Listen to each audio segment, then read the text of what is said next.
Bienvenue nombreux à notre Rhapsodie des réalités de ce jour, mardi 12 janvier 2021. Je suis la sœur Fabienne de Rion.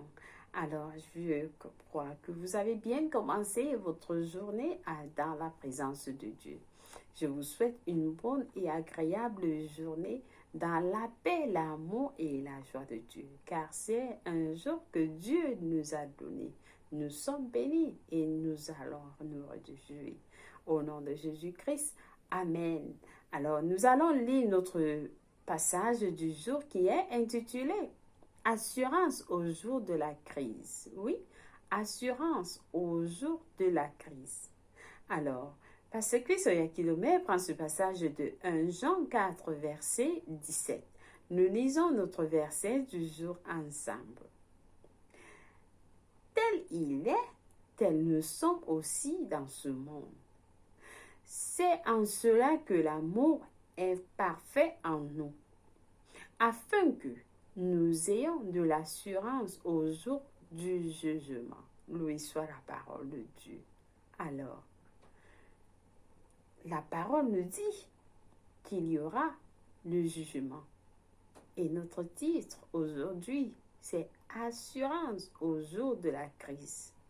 Lorsque la crise va arriver, nous avons l'assurance que nous serons vainqueurs. Et pourquoi? Le pasteur va nous dire pourquoi. Alors, le pasteur nous dit quelque chose, il nous raconte une histoire, c'est-à-dire d'un frère chrétien. Il dit, il y a quelques années, un frère chrétien a été kidnappé par une secte.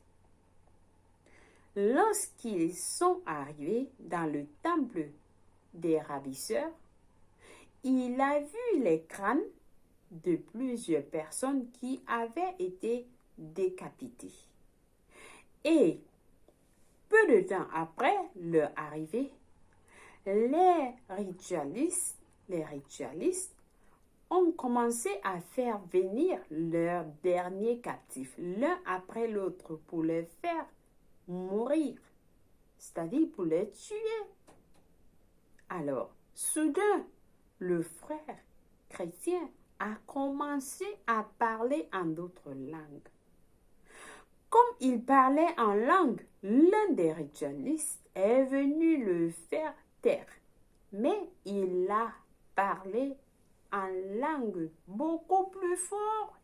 Au lieu de se taire, il a accéléré même à parler en langue. Alors, je ne sais pas si vous parlez en langue, chers frères et sœurs. Il a plutôt parlé plus fort, alors que tous les autres étaient envahis de la peur. Il parlait en langue. Très vite, un tumulte a éclaté parmi les ritualistes et ils l'ont expulsé du milieu d'eux. Il a été libéré. Il a été libéré. Et pourquoi? Parce que les anges étaient en train de travailler. Les anges de Dieu étaient en train de travailler dans l'esprit. Et c'est ça, la puissance qui est dans la langue, lorsque vous parlez en d'autres langues. C'est l'Esprit de Dieu qui intercède pour nous auprès de notre Père. Il intercède pour nous parce que la Bible nous dit, parce que nous ne connaissons pas comment prier. Alors le frère, il a utilisé la langue, le code pour activer la défense. Et comme la Bible nous dit, ceux qui sont avec nous sont nombreux que ceux qui sont avec eux. Alors, le résultat a été la délivrance. Il a été délivré parce que les anges étaient venu au secours. Le secours venant du ciel. Pas le secours physique, mais le secours de l'esprit, parce que nous sommes envahis.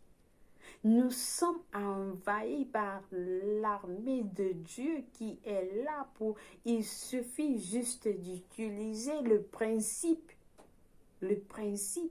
que Dieu nous demande d'utiliser, la langue, parler en langue.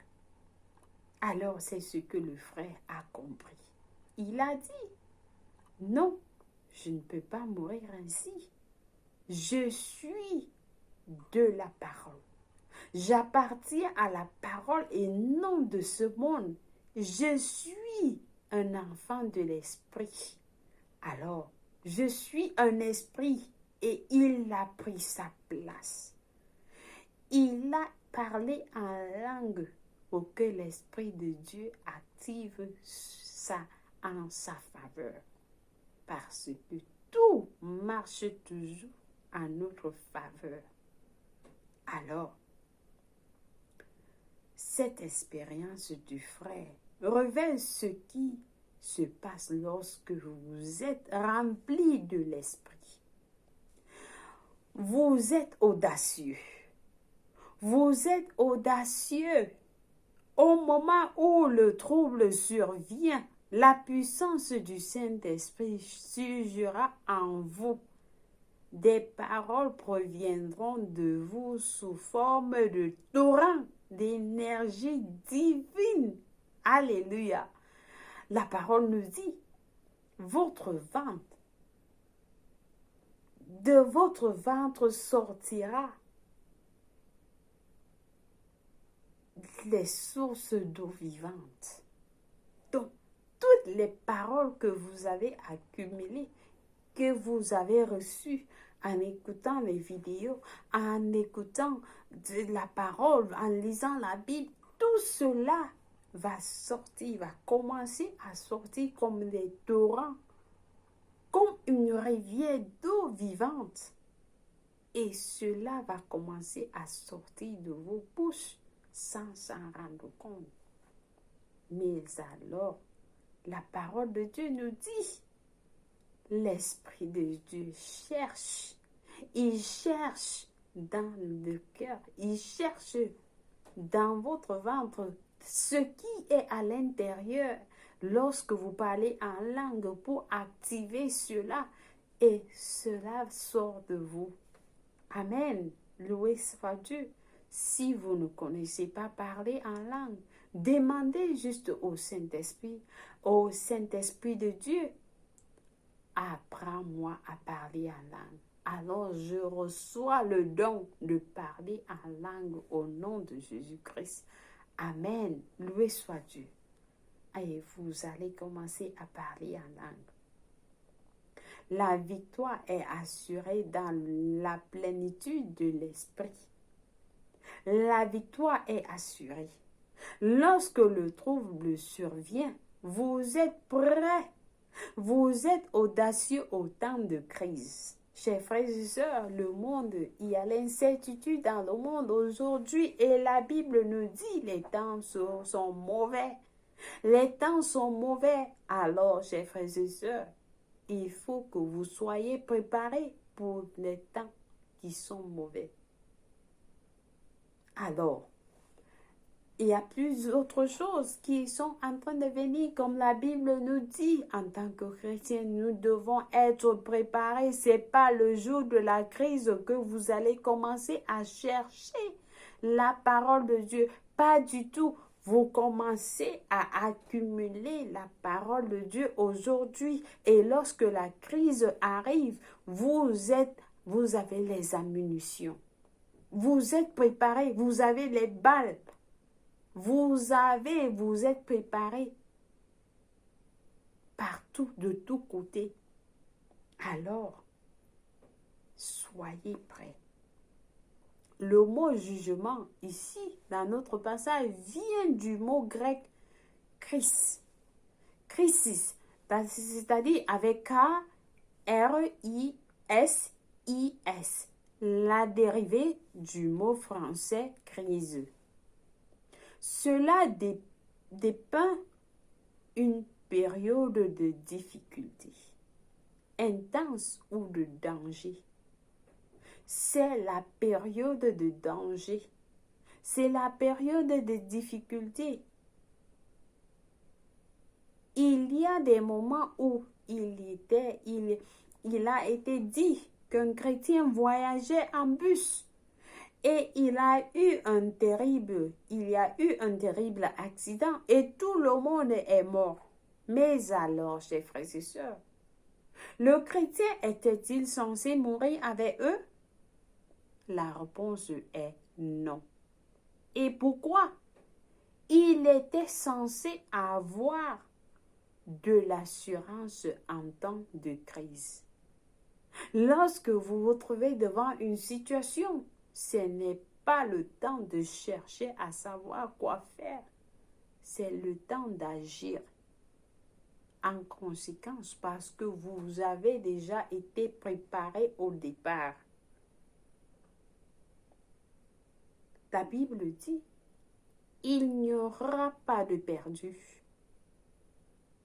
Il n'y aura pas de perdu lorsque vous entrez dans ce bus. Les gens vont mourir.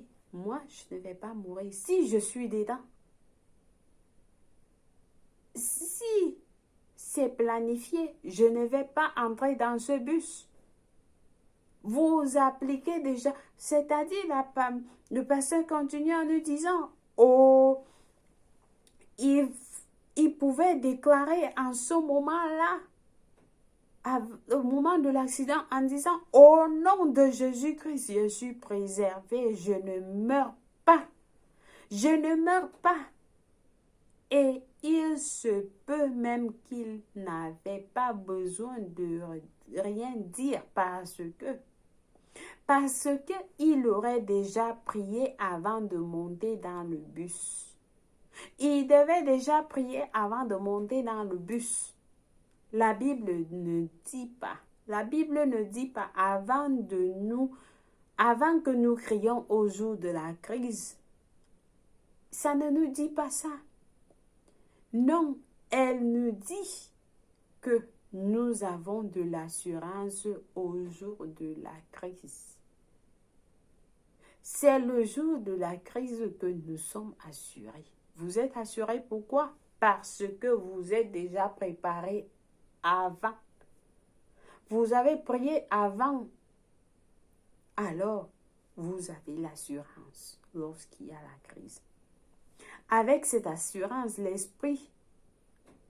avec l'assurance de l'esprit, vous triompherez.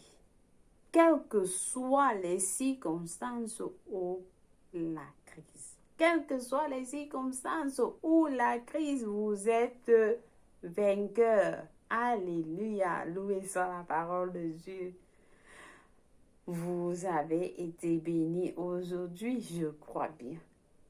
Parce que ce message nous prépare pour le futur. C'est pas le jour de la crise que vous vous préparez. C'est aujourd'hui. Les messages que vous écoutez tous les jours, c'est la raison pour laquelle nous vous amenons ces messages pour vous préparer pour ce qui est en train de venir. Il y a un vent, il y a des vents qui sont en train de venir. Chers frères et sœurs, rappelez-vous, Jésus-Christ arrive et la Bible nous donne des signes que il y aura des tempêtes. Alors, soyons préparés. Soyons préparés, ne négligez pas ces passages que nous vous envoyons tous les jours, ces messages, ces vidéos. C'est pourquoi vous devez les suivre et suivre encore pour que la parole de Dieu soit en vous, avec vous, partout. Vous êtes à mesure de lire, d'écouter à tout, partout où vous êtes. Alors, vous serez préparés, armés jusqu'aux dents. Alléluia. Loué soit Dieu. Alors, nous passons à notre confession du jour en disant, avec une assurance et une foi indéniable, je règne dans cette vie. à ce à quoi je fais face ne fait aucune différence. Je refuse d'être anxieux ou d'avoir peur. Je déclare la paix et le calme sur les circonstances. Je suis audacieux et confiant pour affronter la vie et gagner, car celui qui est en moi est plus fort que celui qui est dans le monde. Alléluia, loué soit la parole de Dieu. Alors, nous avons des études approfondies dans 1 Jean 4, verset 7 à 18, Proverbe 24 à 10, Proverbe 28 à 1. Pour la lecture biblique de 1 an, nous avons à lire Matthieu 9, verset 18 à 38, Genèse 29 à 30. Pour la lecture biblique de 2 ans, par contre, nous avons à lire Matthieu 5, verset 31 à 40, Genèse 12. Loué soit la parole de Dieu. Alors, chers frères et sœurs, je vous invite, si quelqu'un n'a pas encore donné sa vie en Christ, il n'est pas né de nouveau, prions cette prière, priez cette prière avec moi de tout cœur. Alors, vous allez recevoir Jésus-Christ comme le Seigneur et le Sauveur de votre vie. Nous prions en disant, ô Seigneur Dieu, je crois de tout cœur en Jésus-Christ, le Fils du Dieu vivant. Je crois qu'il est mort pour moi et Dieu l'a ressuscité les morts. Je crois qu'il est en vie aujourd'hui, alors je confesse de ma bouche que Jésus-Christ est le Seigneur de ma vie. Par lui et en son nom, j'ai la vie éternelle. Je suis né de nouveau, je suis désormais un enfant de Dieu. Merci Seigneur d'avoir sauvé mon âme. Alors aujourd'hui, j'ai décidé de te suivre en avant pour toujours, en arrière pour jamais. Fais de moi une nouvelle création. Ôte-moi tout péché. Alors je suis à toi et je vais te servir tous les jours de ma vie, Seigneur. Au nom de Jésus-Christ, Amen. Loué soit Dieu. Si vous avez prié cette prière, je vous rassure, Dieu vous a écouté et vous êtes bénis. Le Seigneur vous a répondu. Vous êtes bénis avec le nom de Jésus-Christ. Vous êtes bénis avec la parole de Dieu. Vous êtes bénis avec la puissance de Dieu. Et vous êtes bénis avec toutes les bénédictions dans les lieux célestes au nom de Jésus-Christ. Amen. Satan, la maladie, l'infirmité, la pauvreté, la maladie n'a plus de puissance sur vous. Vous appartenez à un Christ en Dieu. Vous êtes protégés en Christ en Dieu au nom de Jésus-Christ. Amen. Loué soit Dieu. Alors, chers frères et sœurs, merci une fois de plus d'être fidèles à la parole de Dieu aujourd'hui et que Dieu vous bénisse. Au revoir.